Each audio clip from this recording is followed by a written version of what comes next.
हाँ जी स्टूडेंट्स, आज हम बेटा बात करते हैं फ्राडेज लॉ के बारे में।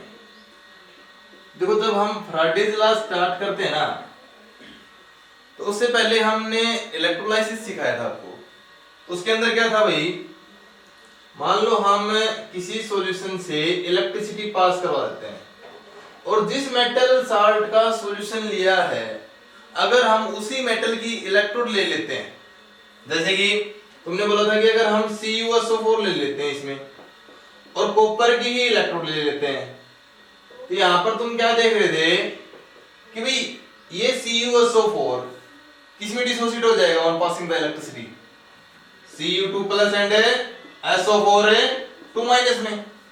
अभी कॉपर के आयन किसकी तरफ अट्रैक्ट होंगे, इसकी तरफ अट्रैक्ट हो जाएंगे, यही बात है। तो जैसे जैसे इसके ऊपर डिपॉजिट होना स्टार्ट हो जाएंगे तो इसके अंदर क्या हो जाएगा, कॉपर आयंस की कमी हो जाएगी। या फिर तुम ऐसे बोल सकते हो कि ये सल्फेट आयन है ना, वो इसके ऊपर अटैक करेगा, अटैक करते ये इलेक्ट्रोड इसके अंदर डिसॉल्व होना स्टार्ट हो जाएगी। अब जैसे जैसे इसके अंदर डिसॉल्व होगी वैसे वैसे इसके ऊपर ये Cu2 प्लस इसके ऊपर डिपॉजिट होते जाएंगे। कहने का मतलब ये है कि ये इलेक्ट्रोड डिसॉल्व होगी और कॉपर के जो आयन है वो इसके ऊपर डिपॉजिट होते जाएंगे और न्यूट्रलाइज होते रहेंगे। तो ये मोटी होती चली जाएगी, कहने वाला इसके ऊपर तो मास इंक्रीज होता चला जाएगा और इसका मास डिक्रीज होता चला जाएगा। तो इस मेथड को हम कहां पर यूज करते हैं, एक तो मेटल को प्यूरिफाई करने में, समझ गए होंगे कि यहां पर तो हम ले लेंगे प्योर कॉपर और यहां पर क्या ले लेंगे हमें, इम्प्योर कॉपर। तो जब हम प्योर कॉपर लेते हैं तो इसके ऊपर कॉपर के जो आयन है वो डिपॉजिट होते जाएंगे, तो इसके अंदर क्या हो जाएगी, कॉपर आयंस की कमी हो जाएगी। तो ये जो इम्प्योर कॉपर है इसमें डिसॉल्व होना स्टार्ट हो जाएगा, तो जो इम्प्योरिटी है वो तो नीचे बैठ जाएगी और जो कॉपर है वो Cu2 प्लस आयन में कन्वर्ट हो जाएगा। तो एक तो इम्प्योर मेटल से प्योर मेटल को गेट करने के लिए, दूसरा इलेक्ट्रोप्लेटिंग में इसको यूज करते हैं। इलेक्ट्रोप्लेटिंग कैसे, मान लो आपको कॉपर के ऊपर किसी दूसरे मेटल की परत चढ़ानी है, तो जिस मेटल की आप इलेक्ट्रोप्लेटिंग करना चाहते हो ना, उसी मेटल का क्या ले लोगे आप, सॉल्यूशन ले लोगे और उसी मेटल को क्या ले लोगे यहां पर एज एन एनोड ले लोगे। तो यहां पर ये मेटल इसके ऊपर डिपॉजिट होती चली जाएगी, जितनी मेटल इसके ऊपर डिपॉजिट होगी उतनी इसके अंदर ये मेटल डिसॉल्व होना स्टार्ट हो जाएगी। सुनाया जरा, तो इलेक्ट्रोप्लेटिंग में भी इसका यूज होता है। अब बात आती है कि इसके ऊपर कितना मास डिपॉजिट होगा, या फिर अगर हम मेटल चेंज कर देते हैं तो क्या इफेक्ट पड़ेगा, ये बात किसने बताई थी, फराडे ने। तो फराडे के दो रूल आते हैं, Faraday first law and Faraday second law. First law क्या कहता है कि कितना वेट डिपॉजिट होगा या कितना मास डिपॉजिट होगा वो किसके ऊपर डिपेंड करेगा, किसके अंदर कितने आयंस बन रहे हैं, कितना मूवमेंट हो रहा है इनका। अब कितने आयन बनेंगे, कितना मूवमेंट होगा, किसके ऊपर डिपेंड करेगा, कितना उसमें से चार्ज फ्लो करवा रहे हैं। तो डायरेक्टली बोल देते हैं mass deposit on the electrode is directly proportional to charge flowing through the solution. आगे ऑप्शन में अब प्रोपोर्शनल डिजाइन को हटाएंगे तो कोई ना कोई क्या आएगा, कांस्टेंट। यहां पर ये क्या आ जाएगा भाई, इक्विवेलेंट कांस्टेंट। डेफिनेशन तो किसी भी कांस्टेंट की देनी हो, सबका मेथड एक ही है कि भाई एक कूलम चार्ज फ्लो करवाने पर कितना मास डिपॉजिट होता है is called equivalent constant for the element. अब बात आती है कि इस कांस्टेंट को निकालते कैसे। तो जो इक्विवेलेंट कांस्टेंट है उसको हम निकालते हैं इक्विवेलेंट मास अपॉन 96500 6500 से डिवाइड करके। अब बात आती है इक्विवेलेंट मास ऑफ एलिमेंट कैसे निकालते हैं। तो इक्विवेलेंट मास ऑफ एलिमेंट क्या होता है, जितना उसका एटॉमिक मास है डिवाइड बाय उसकी वैलेंसी इनटू 96500। अब एक एग्जांपल लेके दिखाते हैं। मान लो तुम्हारे पास कोई कह देता है कि जी हमने क्या करना है, जो आपने अभी भी एक अरेंजमेंट लिया था उसके अंदर आप मेटल को डिपॉजिट कर रहे थे। मान लो मुझे एल्यूमिनियम डिपॉजिट करनी है, कितनी डिपॉजिट करनी है भाई जी, मुझे 13 ग्राम एल्यूमिनियम डिपॉजिट करनी है।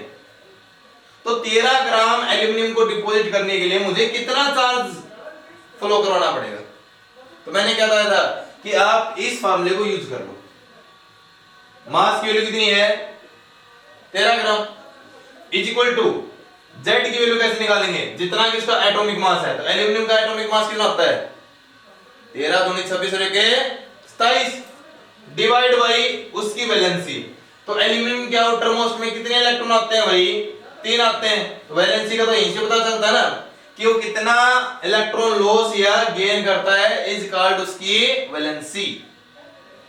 तो यहां पर तुम क्या बोल दोगे कि जो एल्यूमिनियम है वो 3 इलेक्ट्रॉन को लॉस करेगा। अब लॉस करेगा तो इसकी वैलेंसी कितनी होगी भाई 3 और डिवाइड बाई 96500। तो यहां से तुम्हारी क्या निकल गई Z की वैल्यू निकल गई। तो यहां पर Z की वैल्यू पुट कर देना, ठीक है।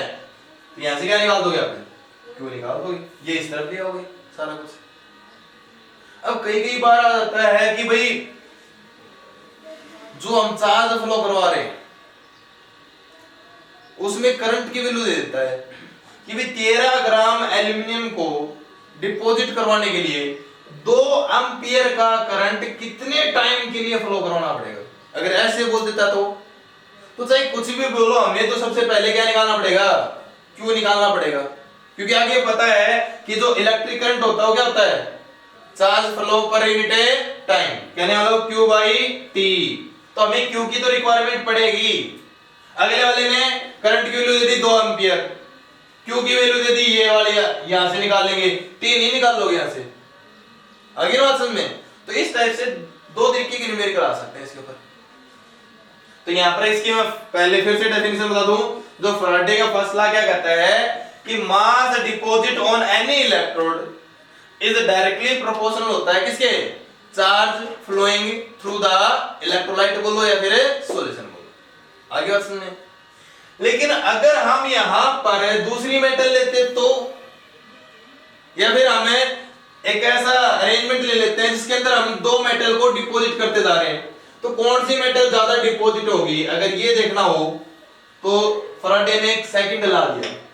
उसके अंदर उसने क्या कहा कि अगर हम 2 सॉल्यूशन में से सेम चार्ज फ्लो करवा भी दे जो कि सीरीज में कनेक्टेड है और उनमें से सेम चार्ज फ्लो करवा भी दिया, कौन सी मेटल ज्यादा डिपॉजिट होगी किसके ऊपर डिपेंड करेगी भाई उसके इक्विवेलेंट मास के ऊपर डिपेंड करेगी।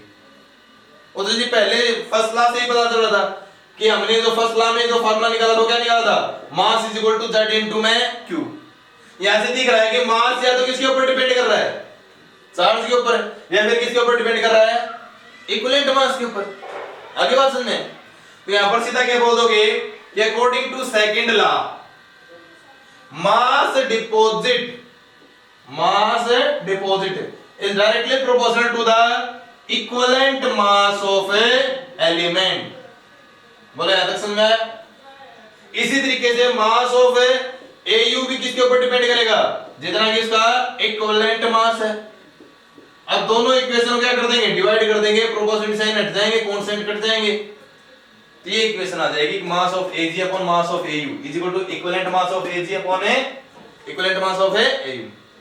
इन 4 में से आपको 3 वैल्यू गिवन होंगी, 4th वैल्यू निकाल लोगे। आगे बात सुने। तो फैराडेज लॉ होने के जस्ट बाद हम आज थोड़ी सी कॉमन सी बात करते हैं कंडक्टर इंसुलेटर के बारे में और उनसे कुछ एक चीजें रिलेटेड हैं जुड़ी हुई हैं उनके बारे में। तो देखो इतना तो आपको कई बार पढ़ा चुके हैं हम कि कंडक्टर क्या होता है, विच कंडक्ट इलेक्ट्रिसिटी, जिसमें से करंट पास हो जाए उसको क्या बोलते हैं हम कंडक्टर। अब हम कंडक्टर 2 टाइप के पढ़ेंगे, एक सॉलिड स्टेट में और एक है लिक्विड स्टेट में, ठीक है। क्योंकि गैसीय स्टेट में ज्यादातर हम क्या बोल देते हैं कि जी अगर नॉर्मल टेम्परेचर की बात करें तो गैस स्टेट में ज्यादातर क्या मिलती है नॉन मेटल मिलती है और नॉन मेटल इलेक्ट्रिसिटी कंडक्ट करती नहीं।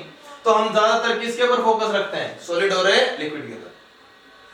तो सॉलिड स्टेट में जो इलेक्ट्रिसिटी कंडक्ट करता है उसको बोलते हैं कंडक्टर, या फिर इसका दूसरा नाम है मेटालिक कंडक्टर। समझ गए मेटालिक क्यों नाम रखा, क्योंकि मेटल ही ज्यादातर इलेक्ट्रिसिटी कंडक्ट करती हैं। बात आती है कि वो ही इलेक्ट्रिसिटी को कंडक्ट क्यों करती हैं, ड्यू टू फ्री इलेक्ट्रॉन के कारण। आगे सुनने, जिसके पास फ्री इलेक्ट्रॉन है वो इलेक्ट्रिसिटी क्या करेगा भाई कंडक्ट करेगा। लिक्विड स्टेट में जो इलेक्ट्रिसिटी कंडक्ट करता है उसको बोलते हैं इलेक्ट्रोलाइटिक कंडक्टर। क्या बोल देंगे भाई? Electrolytic conductor. अब ये तो सबको पता है कि प्योर वाटर इलेक्ट्रिसिटी कंडक्ट नहीं करता, लेकिन अगर वाटर के अंदर कोई चीज ऐड कर दें, जैसे कि साल्ट ऐड कर दिया, एसिड ऐड कर दिया, तो क्या बनाते हैं? आयंस बनाते हैं। तो आयंस की प्रेजेंस के कारण वो क्या करेंगे? इलेक्ट्रिसिटी को कंडक्ट करेंगे। ठीक है, तो यहां पर सीधे सीधे क्या बोल दोगे? मेटालिक कंडक्टर क्या होते हैं? Which conduct electricity due to the presence of a free electron are called metallic conductor, and the solution which conduct electricity due to the presence of a free ions are called electrolytic conductor। आगे समझ में? अब यहां पर अगर तुम difference की बात करो चाहे फैक्टर की बात करो, अगर आपसे कोई पूछे कि जी मेटालिक कंडक्टर किस किस फैक्टर के ऊपर डिपेंड करता है, वो डिफरेंस भी हो जाएगा इनके बीच में। तो आप तो एक तो क्या बता दोगे कि मेटालिक कंडक्टर की कंडक्टेंस किसके ऊपर डिपेंड करती है? फ्री इलेक्ट्रॉन के ऊपर, एक बात। दूसरा, टेम्परेचर का क्या इफेक्ट पड़ेगा इसमें? तो अब सीधा सीधा क्या बोल दोगे कि जी हमने फर्स्ट यूनिट में पढ़ा था कि जब मेटल इलेक्ट्रॉन लॉस कर देती है तो उसके ऊपर क्या आ जाता है? Positive charge. और जिस मेटल के ऊपर पॉजिटिव चार्ज आ जाता है उसको क्या बोलते हैं? हमें कर्नल बोलते हैं। अब जैसे ही टेम्परेचर इंक्रीज किया तो ये कर्नल क्या करने लग जाएंगे? वाइब्रेट करना स्टार्ट कर देंगे। तो इसका मतलब क्या हो गया कि अगर कर्नल वाइब्रेट करेगा तो इलेक्ट्रॉन के फ्लो होने में क्या आ जाएगी? रुकावट आ जाएगी, हिंड्रेंस आ जाएगी, तो कंडक्टिविटी कम होगी ना।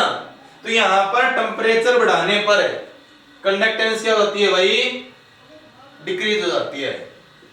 कंडक्टेंस को हम नोट करेंगे जी से, अभी थोड़ी देर में बताएंगे कंडक्टेंस क्या होती है। लेकिन अगर यहां पर हम देखें तो तुमने क्या कहा था कि भाई जी प्योर वाटर तो इलेक्ट्रिसिटी कंडक्ट नहीं करता, लेकिन अगर मैं इसके अंदर साल्ट डिसॉल्व कर दूं तो वो इलेक्ट्रिसिटी कंडक्ट करेगा। क्यों करेगा? क्योंकि ये आयन बना रहा था। अगर सपोज करके देखो यहां पर मैं कोई ऐसी चीज ऐड कर देता जो आयंस नहीं बनाता है, तो भाई वो इलेक्ट्रिसिटी भी कंडक्ट नहीं करेगा। अब यहां पर तुम क्या देखोगे कि अगर हमने इसको पानी को गर्म कर दिया तो क्या लगता है? नमक जल्दी डिसॉल्व होगा ना। अब जितना जल्दी डिसॉल्व होगा उतने ज्यादा आयन बनाएगा, जितने ज्यादा आयन उतनी ज्यादा कंडक्टेंस।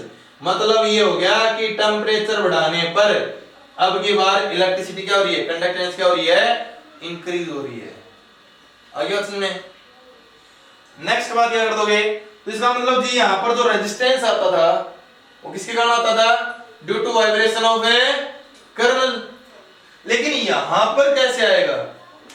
यहां पर जी अगर हम आयंस ही ना बने तो आयंस कैसे? जैसे एग्जांपल दे देता हूं, हमारे पास दो बीकर है, दोनों में सेम लेवल तक वाटर ले लिया। एक में हम कम अमाउंट में नमक डिसॉल्व करते हैं, एक में हम ज्यादा नमक डिसॉल्व कर देते हैं, बहुत सारा। तो ये तो दिमाग में आते ना झटके से कि ये वाला नमक जल्दी डिसॉल्व हो जाएगा। कम अमाउंट वाला नमक क्या हो जाता है? जल्दी डिसॉल्व हो जाता है। जितना जल्दी डिसॉल्व होगा उतने ज्यादा क्या बनाएगा? आयंस बनाएगा। जितने ज्यादा आयंस बनाएगा उतनी ज्यादा क्या हो जाएगी भाई? कंडक्टेंस हो जाएगी। आगे ऑप्शन में तो यहां पर सेकंड यूनिट में कैसे समझाते थे हम कि जी इसकी तो कंसंट्रेशन ज्यादा है और इसकी कंसंट्रेशन क्या है? कम है। तो सीधे सीधे बोल दो कि जी इलेक्ट्रोलाइटिक कंडक्टर का जो रेजिस्टेंस होता है उसके अंदर जो रेजिस्टेंस आता है वो किसके कारण आता है? कंसंट्रेशन के कारण आता है। या फिर इस तरीके से ना भी समझ में है ना तो ऐसे ध्यान में दे लेना कि भाई लिक्विड स्टेट में तो इलेक्ट्रिसिटी तभी कंडक्ट होती है ना जब आयंस फ्लो करे, है ना। अगर ये फ्लो नहीं कर पाएंगे, अगर इनमें रुकावट हो गई तो यहां पर सीधे सीधे क्या बोल दोगे कि कंडक्टेंस अपने आप कम हो जाएगी। अगर मान लो थोड़े कम आयन है तो इनको बहुत सारा स्पेस है मूव करने के लिए। अगर हम जहां पर भीड़ कम होती है सीधी सी बात है वहां पर तो ज्यादा भाग सकते हैं, लेकिन अगर बहुत ज्यादा भीड़ हो जाएगी तो भागना मुश्किल हो जाएगा, मूव करना मुश्किल हो जाएगा। तो यहां पर सीधे क्या बोल दोगे कि जी कंसंट्रेशन बोलो, या फिर लिक्विड स्टेट में एक नाम और आता था जो लिक्विड को फ्लो होने से रोकता था, जिसको हम बोलते थे विस्कोसिटी। याद आया? है ना। तो जितनी ज्यादा लिक्विड स्टेट की विस्कोसिटी होगी ना उतनी ज्यादा उसकी क्या हो जाएगी? कंडक्टेंस कम हो जाएगी। आगे बात सुनने। अब हम बता रहे थे कि भाई ये तो हो गए conductor in solid state and liquid state. अब इनसे कुछ एक टर्म रिलेटेड है जिसमें सबसे पहला नाम आता है ओम्स लॉ। ओम्स ने क्या बताया था कि अगर हम दो एंड ले लेते हैं और उन दो एंड के बीच में हम आई करंट को फ्लो करवाते हैं जिसमें वोल्टेज डिफरेंस कितना है भाई ई। तो जब इनका प्रोपोर्शनली साइन को हम हटाते हैं ना तो वहां पर जो कांस्टेंट आता है ना वो आता है हमारा R resistance. According to Ohm's law if there is a E voltage का डिफरेंस है between a two end of a wire, अगर दो वायर के एंड में there is E voltage and we flowing a I current, then resistance is the ratio between the voltage to the current flowing through it। ऊपर वाली statement लिखो चाहे ना लिखो, सीधा सीधा ये वाली चीज बता देना कि अकॉर्डिंग टू ओम्स लॉ, ये किसने बताया था भाई? ओम्स ने बताया था। According to Ohm's law resistance is the ratio of a voltage to the current flowing through the wire. आगे बात सुनने।